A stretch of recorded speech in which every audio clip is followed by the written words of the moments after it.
नमस्कार प्रिय विद्यार्थियों पिछले वीडियो लेक्चर्स में हमने राष्ट्रीय आय से संबंधित चर्चाएं की और जो पिछले 2 वीडियो लेक्चर थे उसमें हमने राष्ट्रीय आय, उसका अर्थ और उससे संबंधित जो धारणाएं थी उसके बारे में हमने बातचीत की, उसको समझने की कोशिश की। और पिछले वीडियो लेक्चर में मैंने बताया कि राष्ट्रीय आय से संबंधित जो विभिन्न कॉन्सेप्ट्स हैं उनको हम 2 भागों में बांट सकते हैं, मुख्य रूप से एक बाजार कीमत पर और एक साधन लागत पर। और उसमें जो हमारा सबसे पहला कॉन्सेप्ट था बाजार कीमत पर सकल घरेलू उत्पाद, जिसे सिंपली कहते हैं जीडीपी एट मार्केट प्राइस। अब सबसे पहले बात करते हैं कि मार्केट प्राइस क्या होती है। मार्केट प्राइस कोई भी वस्तु जिसकी बाजार में प्रचलित कीमत पर बिक्री होती है उसे ही बाजार कीमत कहते हैं। अब राष्ट्रीय आय को जब हम किसी देश में, सामान्य मैं बात कर रहा हूँ, किसी देश में जो भी वस्तुएं उत्पादित होती है यदि उनको उनकी कीमतों से गुणा करके जोड़ लें तो हमें जो मान प्राप्त होता है वो एक तरीके का राष्ट्रीय आय होता है। लेकिन यहाँ पर हम बात कर रहे हैं सकल घरेलू उत्पाद, gross domestic product at market price. परिभाषा के रूप में जब देखते हैं तो इसकी परिभाषा हम इस प्रकार कह सकते हैं कि सकल घरेलू उत्पाद से अभिप्राय सामान्यतः किसी देश की घरेलू सीमा में एक लेखा वर्ष में सामान्य निवासियों व गैर निवासियों द्वारा उत्पादित अंतिम वस्तुओं और सेवाओं के मूल्यों का जोड़ होता है। यहाँ पर 2-3 बातें बहुत इंपॉर्टेंट आती है इस परिभाषा में। एक तो यहाँ आती है देश की घरेलू सीमा। देश की घरेलू सीमा से तात्पर्य यह है कि किसी भी देश की जो भौगोलिक बाउंड्री है प्लस उसके समुद्री क्षेत्र, अर्थात हमारे जो समुद्र तट है उससे 16 नॉटिकल मील तक की जो दूरी है उसको सामान्यतः हमारे समुद्री क्षेत्र के अंतर्गत माना जाता है, वो भी हमारी घरेलू सीमा का पार्ट माना जाता है। इसी प्रकार विदेशों में जो हमारे दूतावास है वो भी हमारी घरेलू सीमा के पार्ट माने जाते हैं। लेकिन फॉरेन कंट्री के जो दूतावास हमारे दिल्ली में स्थित है वो हमारी घरेलू सीमा के पार्ट नहीं माने जाते, बल्कि ये दूसरे देश जिनके यहाँ पर स्थित है उनकी घरेलू सीमा के पार्ट माने जाते। लेकिन हमारा भारत का यदि लंदन में या वाशिंगटन डीसी में या टोक्यो में अगर दूतावास है तो वो भारत की घरेलू सीमा का पार्ट माना जाता है। इसी प्रकार हमारे सैनिक अड्डे या अनुसंधान केंद्र, ये सब जो विदेशों में स्थित है लेकिन जिनके ऊपर स्वामित्व भारत सरकार का है तो वो सब भारत की घरेलू सीमा के हिस्से माने जाते हैं। इसी प्रकार यदि भारत के स्वामित्व वाली कोई एयरलाइन है जो सपोज दैट लंदन और वाशिंगटन डीसी के बीच में चल रही है, दिल्ली, तो वो भी हमारी भारत की घरेलू सीमा की पार्ट मानी जाती है। तो यहाँ ये चीज़ समझना इम्पोर्टेंट है कि जीडीपी की गणना करते समय हम उन सभी वस्तुओं और सेवाओं को शामिल करते हैं जो घरेलू सीमा में उत्पादित होती है, अर्थात हमारी भौगोलिक सीमा, समुद्री सीमा, विदेशों में स्थित दूतावास, चाहे वो राजनीतिक दूतावास है चाहे वाणिज्यिक दूतावास है, हमारे सैनिक अड्डे, अनुसंधान केंद्र, जितने भी ऐसे जगह है वो सब हमारी घरेलू सीमा की पार्ट माने जाते हैं। तो उस घरेलू सीमा में चाहे कुछ भी उत्पादित हो या जो सेवाओं के रूप में हो तो वो जीडीपी का पार्ट माना जाएगा, चाहे वो हमारे सामान्य निवासियों द्वारा उत्पादित किए जा रहे हैं या गैर निवासियों द्वारा। अब सामान्य निवासी किसे कहते हैं ये समझना आवश्यक है। सामान्य निवासी उस व्यक्ति या संस्था को कहा जाता है जो पिछले 1 वर्ष से किसी स्थान विशेष पर निवास कर रहे हैं या किसी देश विशेष में निवास कर रहे हैं तथा उनका आर्थिक हित भी उस देश विशेष के प्रति है, वो उसके सामान्य निवासी कहे जाते हैं। सामान्य निवासी और नागरिक का आपस में कोई लेना देना नहीं है। कोई व्यक्ति किसी देश का सामान्य निवासी हो सकता है लेकिन ये आवश्यक नहीं है कि वो उस देश का नागरिक हो, और कोई व्यक्ति किसी देश का नागरिक हो सकता है लेकिन ये आवश्यक नहीं है कि वो व्यक्ति उस देश का सामान्य निवासी है। यहाँ एक बात और नोट करने लायक है कि सामान्य निवासी हम उसको मान रहे हैं जो 1 वर्ष या उससे अधिक समय अवधि से किसी स्थान विशेष या किसी देश विशेष में रह रहा है तथा उसका आर्थिक हित भी उसी में ही शामिल है जहाँ पर वो रह रहा है। सामान्यतः हम कई बार सुनते हैं कि हमारे यहाँ के कामगार या मजदूर है जो अफ्रीकन कंट्रीज या अरब कंट्री के अंदर मजदूरी के लिए जाते हैं और वो 3-4 साल तक की लंबे समय अवधि के लिए रुकते हैं, लेकिन फिर भी वो भारत के सामान्य निवासी माने जाएंगे, वो उस देश के सामान्य निवासी नहीं माने जाएंगे। उसका कारण ये है कि वो 1 वर्ष से अधिक समय से तो वहाँ रह रहे हैं, लेकिन उनका आर्थिक हित उस स्थान विशेष के प्रति नहीं है। लेकिन जो एनआरआईज है वो हमारे देश के सामान्य निवासी न मानकर दूसरे देशों के सामान्य निवासी माने जाते हैं।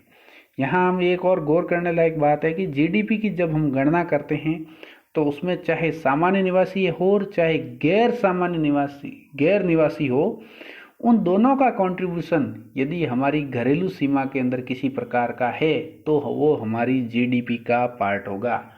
साथ ही साथ यहाँ ध्यान रखना है कि हम जीडीपी की गणना में केवल अंतिम वस्तुओं को शामिल करते हैं, मध्यवर्ती वस्तुओं को हम शामिल नहीं करते। क्यों नहीं करते? इसके पीछे का कारण ये है कि मध्यवर्ती वस्तुओं को शामिल करते हैं तो एक ही वस्तु की गणना एक से अधिक बार हो जाती है, जिसकी वजह से दोहरी गणना की समस्या उत्पन्न हो जाती है और हमारे जीडीपी का मान है वो बहुत अधिक आ जाता है। इसलिए केवल हम अंतिम वस्तुओं और सेवाओं के मूल्य को ही शामिल करते हैं।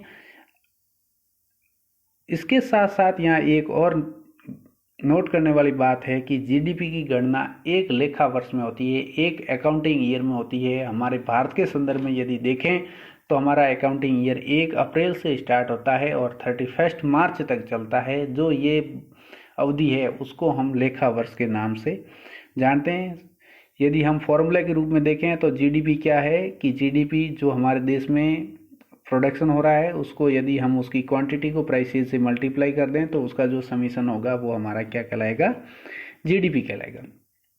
इसकी विशेषताओं के बारे में हम हल्का हल्का डिस्कस कर लेते हैं। इसमें घिसावट यानी डेप्रिसिएशन शामिल होता है। जब भी हम जीडीपी की काउंटिंग करते हैं तो हम उसमें से डेप्रिसिएशन को लेस नहीं करते। डेप्रिसिएशन जीडीपी के अंदर इंक्लूड होता है।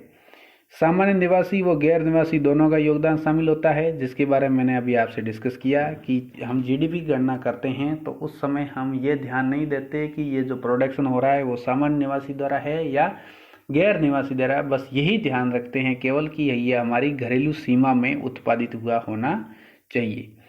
इसके साथ साथ प्रचलित बाजार कीमतों पर अनुमान लगाया जाता है। जीडीपी का जो हम अनुमान लगाते हैं वो हम इस बात पर या इस मूल्य के आधार पर लगाते हैं कि बाजार में वस्तु की कीमत क्या है।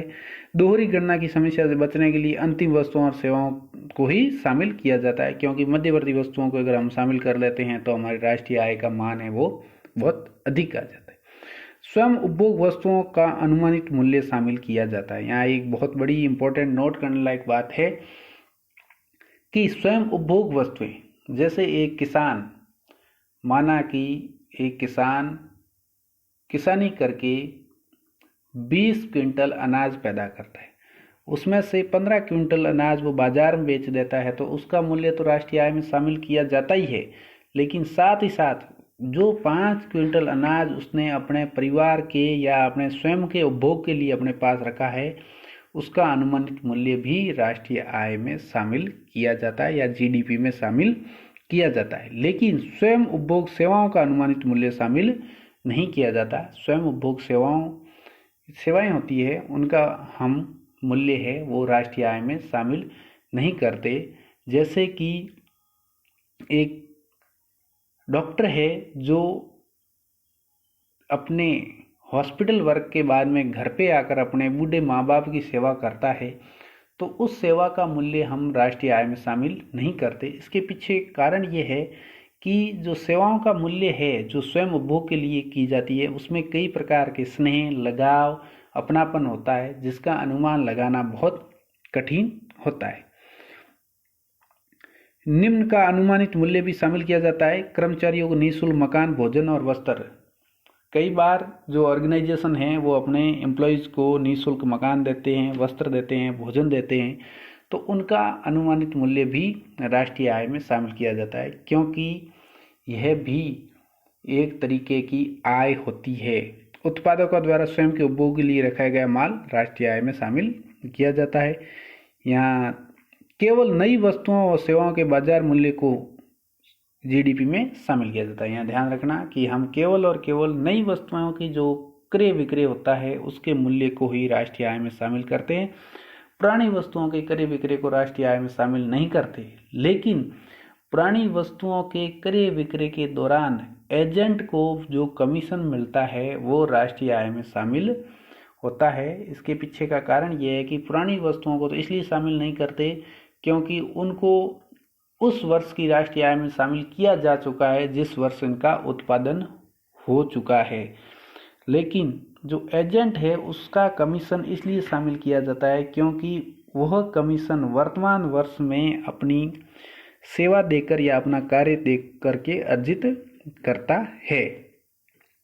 हस्तांतरण भुगतान को राष्ट्रीय आय में शामिल नहीं किया जाता या जीडीपी में शामिल नहीं किया जाता। हस्तांतरण भुगतान से तात्पर्य जो एक तरफा भुगतान होते हैं, वन साइडेड पेमेंट, जैसे कि वृद्धावस्था पेंशन या छात्रवृत्ति, इस वजीफा, ये जो चीज़ें हैं इनको हम राष्ट्रीय आय में शामिल नहीं करते या जीडीपी में शामिल नहीं करते। इसी प्रकार गैर कानूनी क्रियाओं से जो आय प्राप्त होती है उसको भी राष्ट्रीय आय या जीडीपी में शामिल नहीं किया जाता।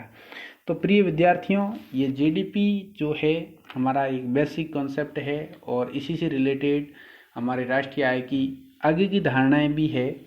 तो हमने यहाँ देखा कि जीडीपी क्या है। जीडीपी एक लेखा वर्ष में एक देश की घरेलू सीमा में सामान्य निवासियों और गैर निवासियों द्वारा उत्पादित अंतिम वस्तुओं और सेवाओं के बाजार मूल्य का जोड़ है। वो चाहे वस्तुएं सामान्य निवासियों ने उत्पादित की है चाहे गैर निवासियों ने की है, इससे कोई फर्क नहीं पड़ता। बस हम ये ध्यान रखते हैं कि ये हमारे घरेलू सीमा में होनी चाहिए। और घरेलू सीमा से तात्पर्य एक देश की भौगोलिक सीमा प्लस समुद्री सीमा प्लस विदेशों में स्थित हमारे दूतावास प्लस विदेशों में स्थित हमारे सैनिक अड्डे, अनुसंधान केंद्र, भारत के स्वामित्व में संचालित जलयान, वायुयान, ये सब हमारे घरेलू सीमा के हिस्से माने जाते हैं। लेकिन इसी प्रकार यदि विदेशियों के हमारे घरेलू सीमा में या हमारे दिल्ली में किसी प्रकार के दूतावास वगैरह है तो वो हमारी घरेलू सीमा के हिस्से नहीं माने जाते। विद्यार्थियों, अगले वीडियो लेक्चर में हम नेशनल इनकम से रिलेटेड जो अदर कॉन्सेप्ट है उनके बारे में भी डिस्कस करेंगे। मैं पहले भी आपको बता चुका हूं कि ये नेशनल इनकम से रिलेटेड जो टॉपिक है ये बड़ा टॉपिक है और इसके कई सारे वीडियो होंगे। आप कंटिन्यू साथ बने रहें, लगातार वीडियो देखते रहें, निश्चित रूप से आपको इससे बहुत फ़ायदा होगा। ये जो नेशनल इनकम का टॉपिक है ये हमारे लिए ग्रेजुएशन के कोर्स के पॉइंट ऑफ व्यू से तो इम्पोर्टेंट है ही है, साथ ही आप भविष्य में जिस भी प्रतियोगी परीक्षा में बैठेंगे उसमें भी आपके लिए बहुत महत्वपूर्ण है, बहुत उपयोगी है। साथ ही साथ एक देश के सच्चे नागरिक और विद्वान नागरिक बनने के लिए भी आवश्यक है कि आप जैसे नेशनल इनकम है, सेंट्रल बैंक है या जो दूसरे ऐसे इकोनॉमिक्स के टॉपिक है जो आम जनता से जुड़े हुए हैं उनके बारे में आप अच्छी जानकारी रखें ताकि आप देश के एक अच्छे और विद्वान नागरिक बन सकें। धन्यवाद।